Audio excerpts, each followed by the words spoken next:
Good morning students, हम लोगों ने अपने पिछले अध्याय में हमने विमीय सूत्रों के बारे में अध्ययन किया था कि अगर हमारे पास में एक भौतिक राशि दे रखी है तो उस भौतिक राशि का हम विमीय सूत्र किस प्रकार से निकालते हैं। इसी लास्ट लेक्चर के अंदर मैंने आपको कुछ एक्सरसाइज मतलब कुछ क्वेश्चंस दिए थे आपको करने के लिए, और आप में से काफ़ी स्टूडेंट्स ने उन क्वेश्चंस को सॉल्व करके मुझे सेंड किया है। और स्टूडेंट, ये मुझे बहुत ही अच्छा लगा कि उसमें काफ़ी सारे स्टूडेंट्स के आंसर्स जो थे वो बिल्कुल सही थे। तो स्टूडेंट, आप इसी तरीके से समझते रहें अच्छे ढंग से, और जो आपको क्वेश्चंस दिए जा रहे हैं बिल्कुल इसी तरीके से आप उनको करते रहें, और रियली आपको धीरे धीरे कॉन्फिडेंस आएगा और आपको ये सब्जेक्ट बहुत आसान लगने लगेगा। तो स्टूडेंट्स, आज हम अपना एक नया टॉपिक जो है वो इसके अंदर स्टार्ट करते हैं।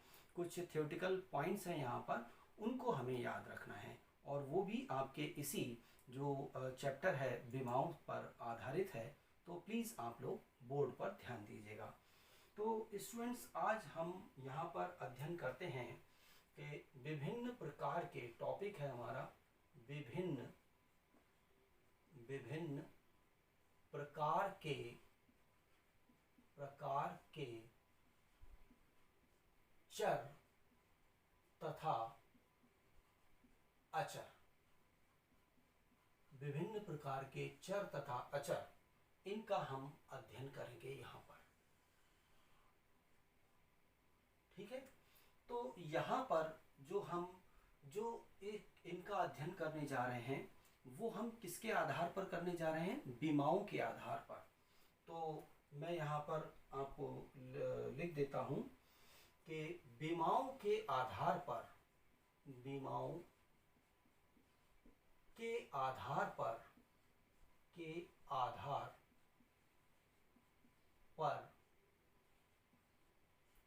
चर तथा अचर, ठीक है, निम्नलिखित प्रकार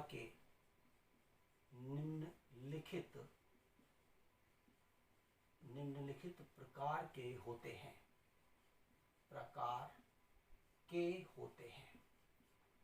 इसका हम अध्ययन करेंगे। ठीक है, तो ये कौन कौन से हैं? तो पहला हम यहाँ पर अध्ययन करते हैं जिसको हम कहते हैं जैसे डायमेंशनल वेरिएबल्स। ठीक है, विमीय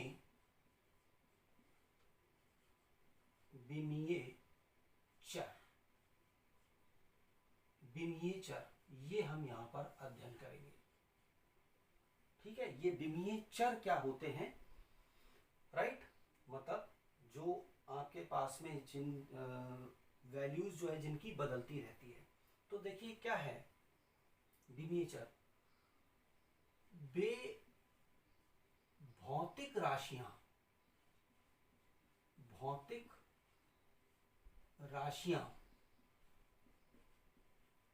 राइट, जिनकी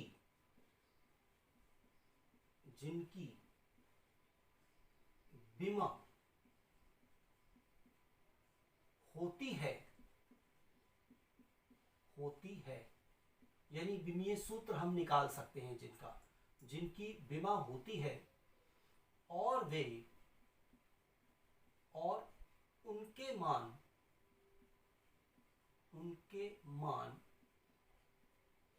अलग अलग होते हैं,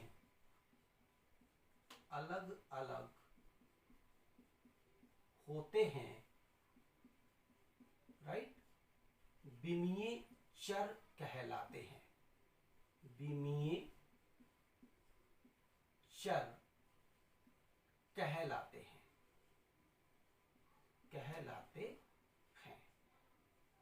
ठीक है स्टूडेंट, देखिए क्या लिखा है। ये आपके पास में वे भौतिक राशियां जो विमीय चर हैं आपके पास में, ये क्या है? वे भौतिक राशियां जिनकी विमा होती है, ठीक है, मतलब हम उनका विमीय सूत्र निकाल सकते हैं। और क्या कहा है? और उनके मान अलग अलग होते हैं, उनके मान परिवर्तनशील होते हैं, बदलते रहते हैं, वेरिएबल होते हैं। तो वो कहलाते हैं आपके विमीय चर कहलाते हैं। राइट, उदाहरण के लिए आप यहाँ समझ सकते हैं, उदाहरण के लिए इसको मैं यहाँ पर लिख देता हूँ, फॉर एग्जाम्पल या उदाहरण के लिए जैसे आपके पास में क्षेत्रफल, तो क्षेत्रफल आप स्टूडेंट्स आपको मालूम है क्षेत्रफल का विमीय सूत्र क्या होता है। हम बड़े कोष्टक में स्क्वायर ब्रैकेट्स के अंदर L लिख करके उस पर घात 2 लगा देते हैं। आपने निकाला है, पिछले अध्याय में मैंने बताया था L के ऊपर क्या 2 लगा देते हैं, तो क्या होता है स्क्वायर ब्रैकेट्स के अंदर L की घात 2, ये क्या होगा विमीय सूत्र, मतलब इसकी विमाएं हैं लंबाई में 2। ठीक है, तो इसका क्षेत्रफल की विमा है और इसका एक मान भी होता है। कोई भी आपके पास में फिगर दे रखी है उसका हम क्षेत्रफल निकाल सकते हैं। तो अलग अलग फिगर हैं तो उनके मान भी क्या होंगे, अलग अलग होंगे, उनके क्षेत्रफल के मान क्या होंगे, अलग अलग होंगे। तो क्षेत्रफल हो गया, आयतन हो गया, आयतन आप जानते हैं इसकी भी क्या है विमाएं होती हैं। आप ये भी जानते हैं, जैसे यहाँ पर लिख सकते हैं आप, जो चाल है या वेग है आपका, राइट, तो इनकी भी विमा होती है। बल है, इनकी भी विमा होती है और इनके मान होते हैं। तो ये जो सभी आपके पास में उदाहरण है ये किसके हैं, विमीय चर के उदाहरण है, राइट स्टूडेंट। चलिए अब हम अगला हेडिंग लेते हैं, दूसरा, जिसको हम कहते हैं विमीय अचर, राइट, विमीय अचर। ये क्या है, बिल्कुल यहाँ पर विमीय अचर है, विमाएं तो हैं, ठीक है, लेकिन अब ये चर नहीं है, वेरिएबल नहीं है, अचर है, कांस्टेंट है, नियत है, मान परिवर्तित नहीं होता। तो यहाँ पर विमीय अचर क्या है कि वे भौतिक राशियां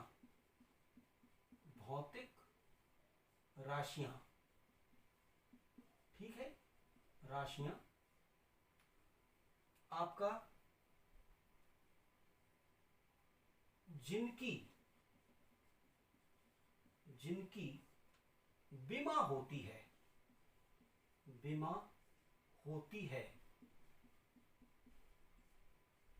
ठीक है, जिनकी विमा तो होती है परंतु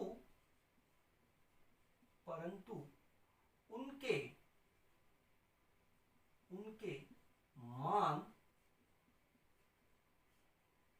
अचर होते हैं।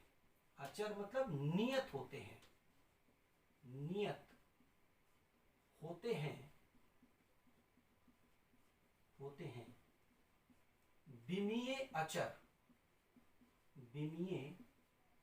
अचर कहलाते हैं, राइट। यानी उनके विमाएं हैं और उनके जो मान होंगे वो नियत मान होंगे, वो क्या कहलाते हैं, आपके विमीय अचर कहलाते हैं। तो विमीय अचर में क्या है, जैसे आपके पास में उदाहरण के लिए आप जानते हैं जो गुरुत्वाकर्षण नियतांक है,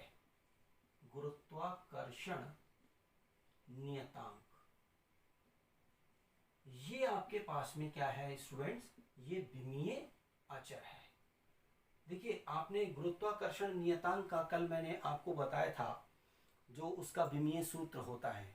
आप जानते हैं कि अगर दो वस्तुएं जिनके द्रव्यमान m1 और m2 हैं और एक दूसरे से r दूरी पर स्थित हैं, तो उनके बीच में क्या है, एक गुरुत्वाकर्षण बल लगता है। और ये गुरुत्वाकर्षण बल किससे दिया जाता है, F बराबर G m1 m2 upon r²। तो यहाँ पर जो G है, आपने G का विमीय सूत्र निकाल लिया। अब इस G का मान क्या होता है स्टूडेंट, नियत होता है, कांस्टेंट होता है, अचर होता है, ठीक है। तो ये जो G है वो आपके पास में क्या है, विमीय अचर, विमाएं हैं और इसका मान क्या है, नियत, तो इसीलिए हम इसको बोलते हैं विमीय अचर। जैसे प्लांक नियतांक है,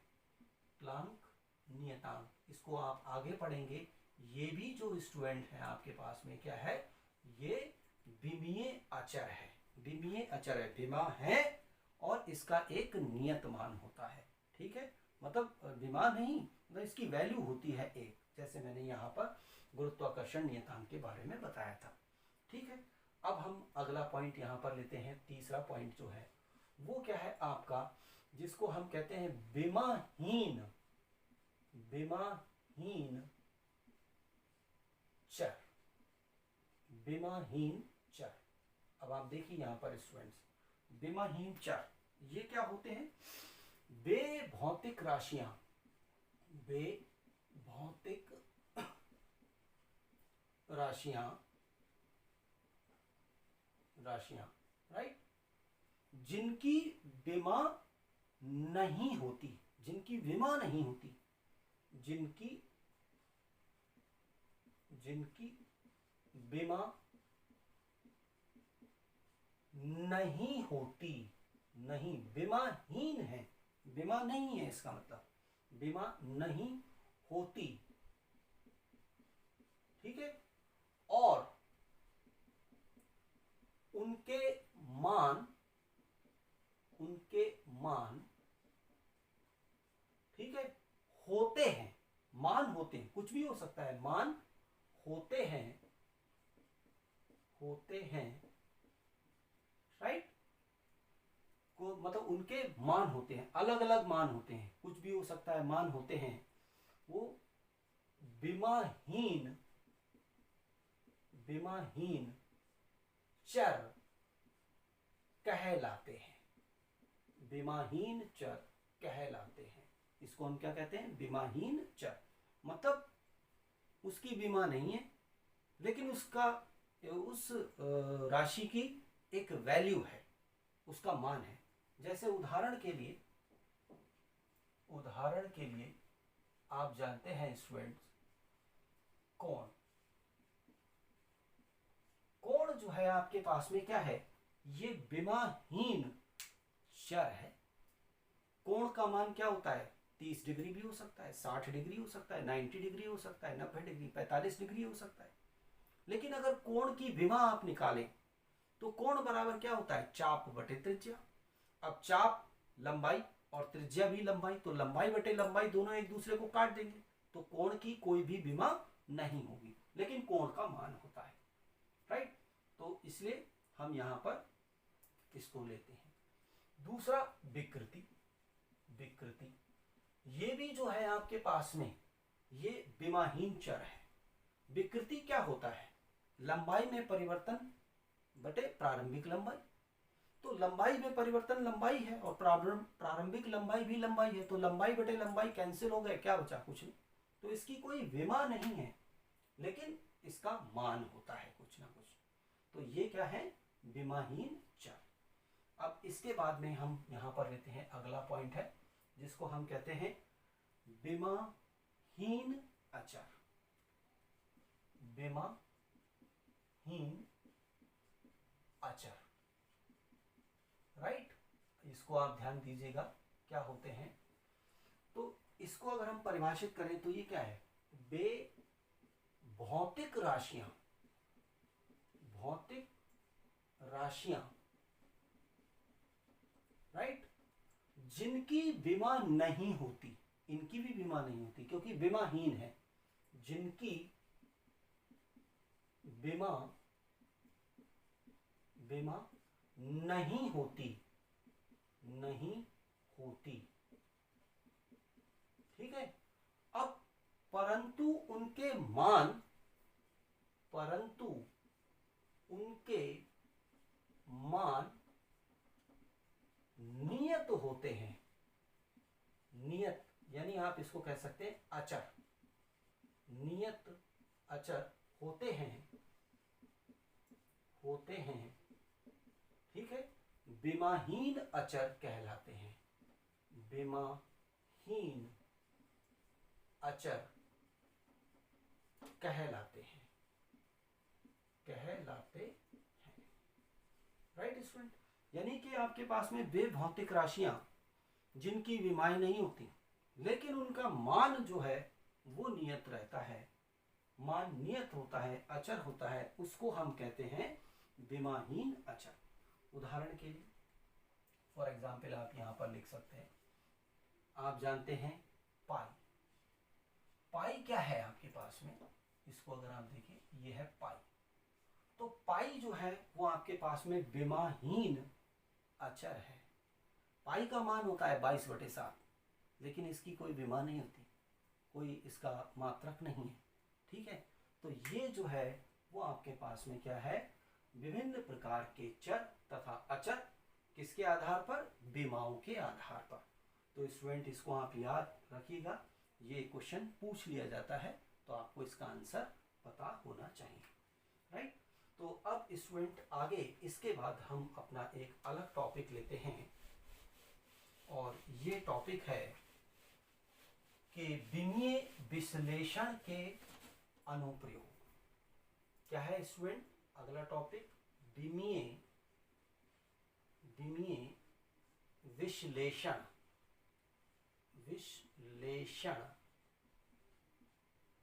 के अनुप्रयोग।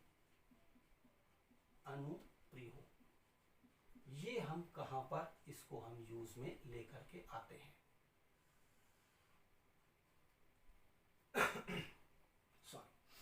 तो विमीय विश्लेषण के हमें क्या है यहाँ पर अनुप्रयोग देखने हैं, वो हम यहाँ पर इनका अध्ययन करेंगे। ठीक है, तो सबसे पहले यहाँ पर हमारे लिए पॉइंट मिलता है कि भाई विमीय विश्लेषण से आपका क्या तात्पर्य है, राइट। तो हम यहाँ पर पहले हेडिंग लिखते हैं, विमीय विश्लेषण।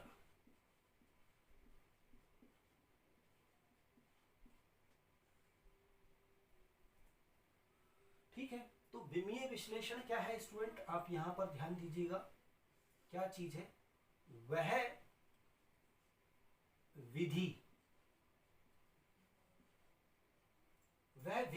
ये विधि है, मेथड है, वह विधि जिसमें विमाओं के आधार पर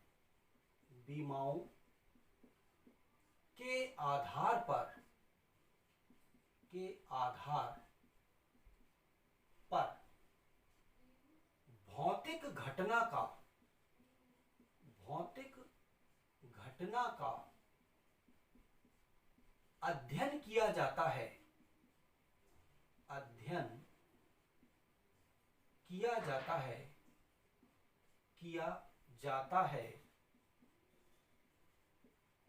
है विमीय विश्लेषण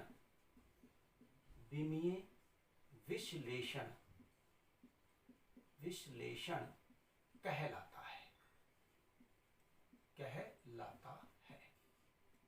तो विमीय विश्लेषण क्या है, मतलब वह विधि है, एक मेथड है जिसमें विमाओं के आधार पर, मतलब डायमेंशंस के आधार पर, विमाओं के आधार पर हम किसी भौतिक घटना का अध्ययन करते हैं, उसको हम कहते हैं स्टूडेंट विमीय विश्लेषण, राइट। ये ध्यान रखिएगा, जब आप न्यूमेरिकल करेंगे तो उस टाइम ये टर्म बहुत आएगा कि विमीय विश्लेषण के आधार पर, तो आपको इस चीज को, परिभाषा को हमें याद रखना है। तो अब स्टूडेंट हमें ये तो पता लग गया कि इस विमीय विश्लेषण के अनुप्रयोग में विमीय विश्लेषण क्या है, और अब हमारे पास में अगला पॉइंट क्या है कि इसके हम अनुप्रयोग, इसको हम कहां पर प्रयोग में लेकर के आते हैं, हम उसका अध्ययन करेंगे। तो यहाँ पर इसके विमीय विश्लेषण के जो अनुप्रयोग हैं वो 3 अनुप्रयोग हैं। पहला क्या है कि एक पद्धति के मात्रक को दूसरी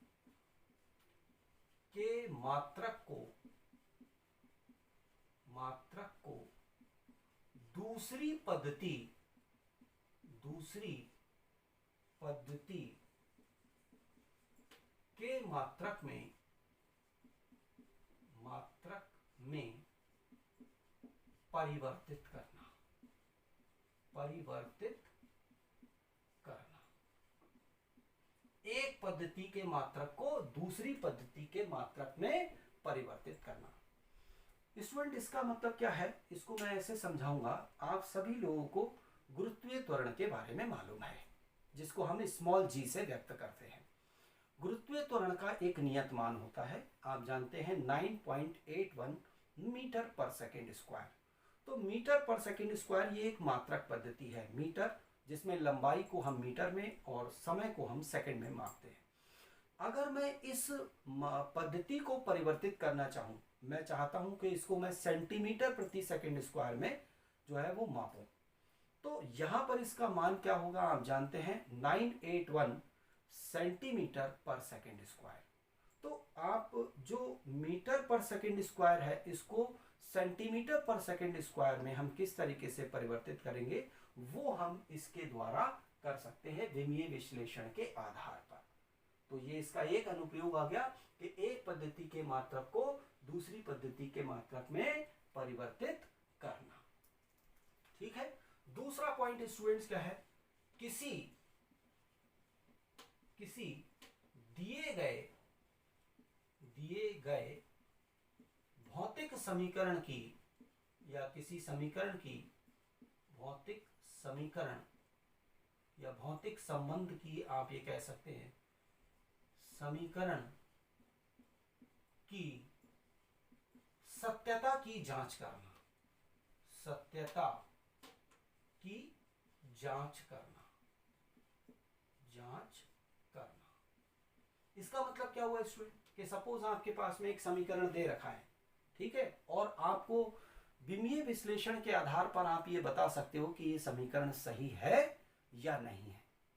जैसे स्टूडेंट आप जानते हो इस चीज को, मान लीजिए ये एक वस्तु है, ठीक है, और ये वस्तु जो है वो u वेग से गति कर रही है, u वेग से एक समान त्वरण a के साथ ये गति कर रही है और ये t समय तक गति करती है, t समय तक गति करती है, t समय गति करके ये यहाँ पर आ जाती है। तो अब आपको मालूम है कि ये वस्तु एक वेग अर्जित कर लेगी और ये वेग है मान लो v। तो आप ये जानते हैं कि इसमें जो वेग का समीकरण आता है वो क्या होता है, v बराबर u प्लस at। यही तो समीकरण आपने पढ़ा है, आपने 9th क्लास के अंदर इसका अध्ययन किया होगा, तो वहां आपको मालूम है कि ये क्या है, v बराबर u प्लस at। ठीक है। तो अब आप इसको आप आसानी से इस समीकरण की सत्यता की जांच कर सकते हो विमीय विश्लेषण के आधार पर। आप ये बता सकते हो कि ये समीकरण सही है या नहीं है। ठीक है। तो ये आप किसके इस आधार पर कर सकते हो, विमीय विश्लेषण के आधार पर। तो ये इसका दूसरा अनुप्रयोग है। तीसरा आपके पास में है कि विभिन्न भौतिक राशियों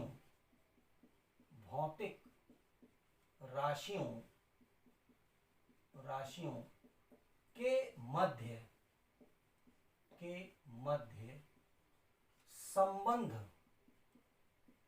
संबंध स्थापित करना,